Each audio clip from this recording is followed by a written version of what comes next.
Well, I think it is certainly apparent by now that one of the things I enjoy in life is excess.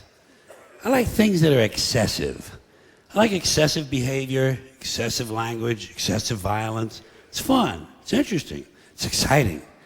I like it when nature is excessive. That's why I like natural disasters. All these natural disasters have been going on, I fucking love them. I can't get enough of them. Oh, when nature's going crazy, throwing things around, scaring people and destroying property, I'm a happy fucking guy. I'm a happy fucking guy. I look at it this way. For centuries now, man has done everything he can to destroy, defile, and interfere with nature. Clear-cutting forests, strip mining mountains, poisoning the atmosphere, overfishing the oceans, polluting the rivers and lakes, destroying wetlands and aquifers. So when nature strikes back and smacks man in the head and kicks him in the nuts, I enjoy that.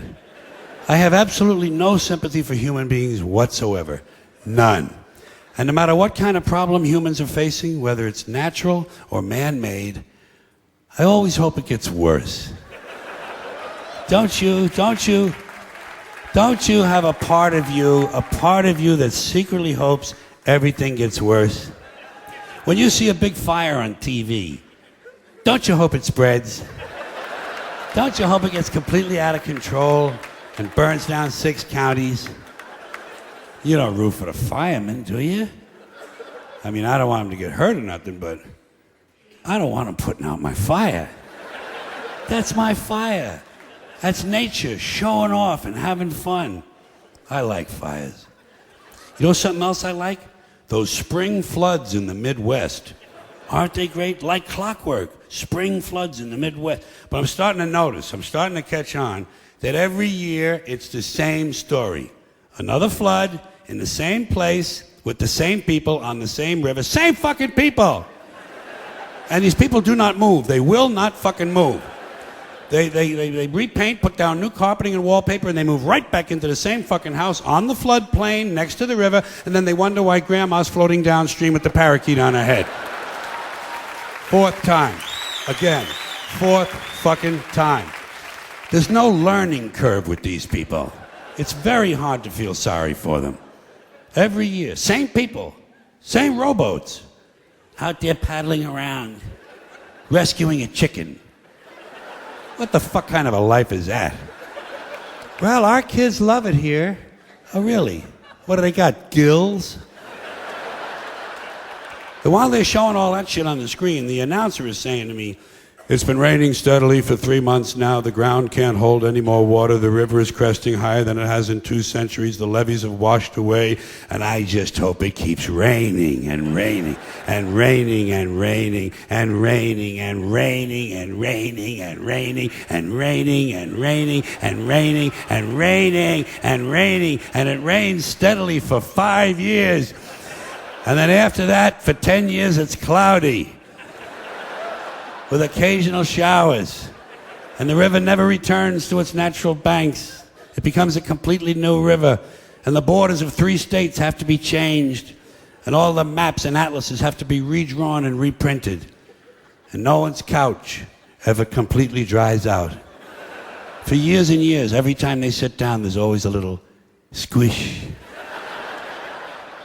Dan, Linda, come on in, you guys, have a seat. Squish, squish. I like that. I'm an interesting guy. I always hope that no matter how small the original problem is, it's going to grow into bigger and bigger proportions that get completely out of control, and I'll give you a concrete example. Let's say a water main breaks in downtown Los Angeles and it floods an electrical substation, knocking out all the traffic lights and tying up the entire city, and emergency vehicles can't get through.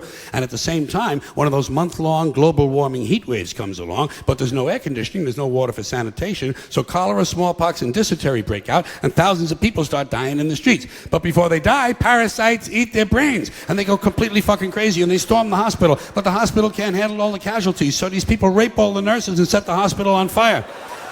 And the flames drive them even crazier, so they start stabbing social workers and garbage men. And a big wind comes along and the entire city goes up in flames, and the people who are still healthy, they get mad at the sick people, and they start crucifying them, nailing them to crosses, trying on their underwear, shit like that.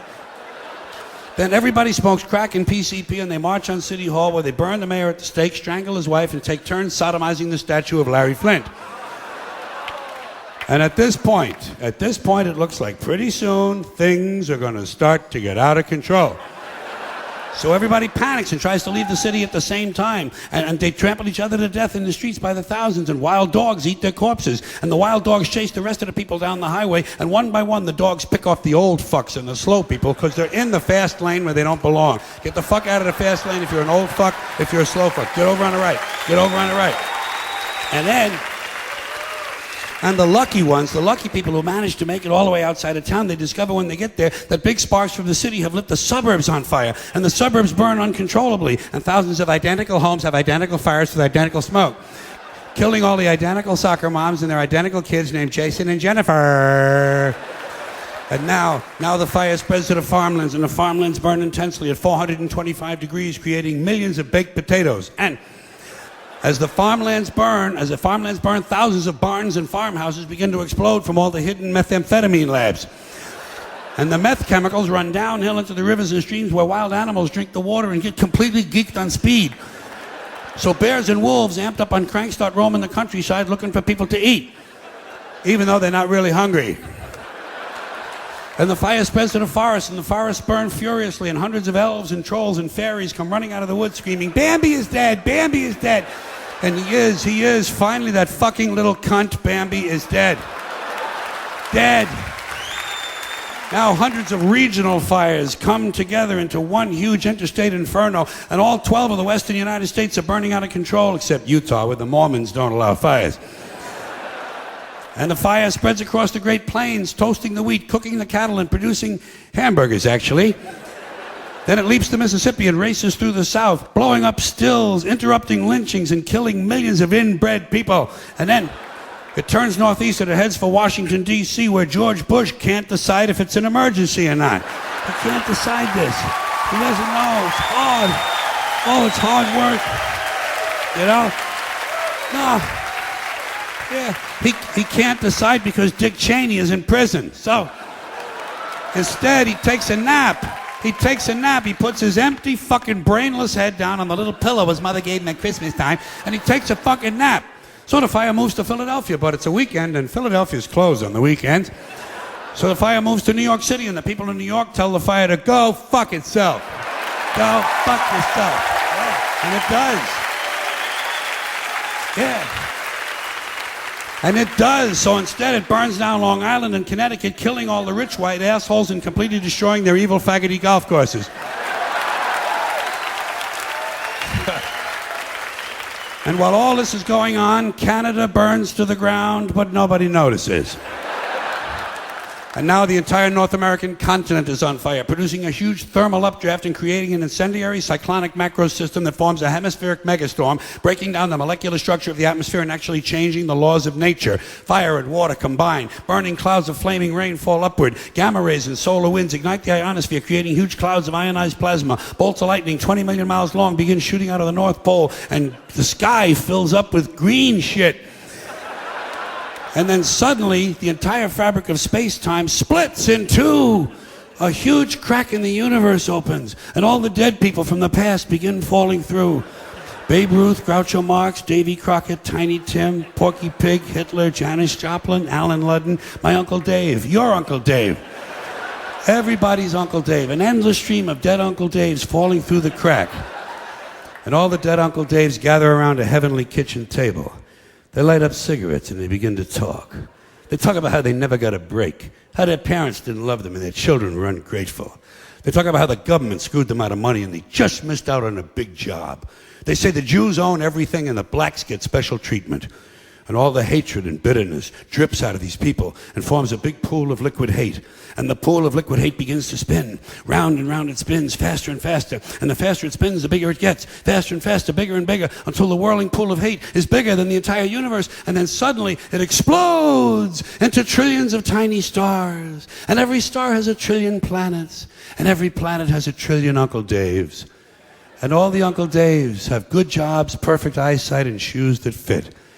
They have great sex lives and free health care. They understand the internet. Their kids think they're cool, and they all love their neighbors. And every week, without fail, Uncle Dave wins the lottery. Forever and ever, till the end of time, every single Uncle Dave has a winning ticket. And Uncle Dave is finally happy. Now do you see why I like it when nature gets even with humans?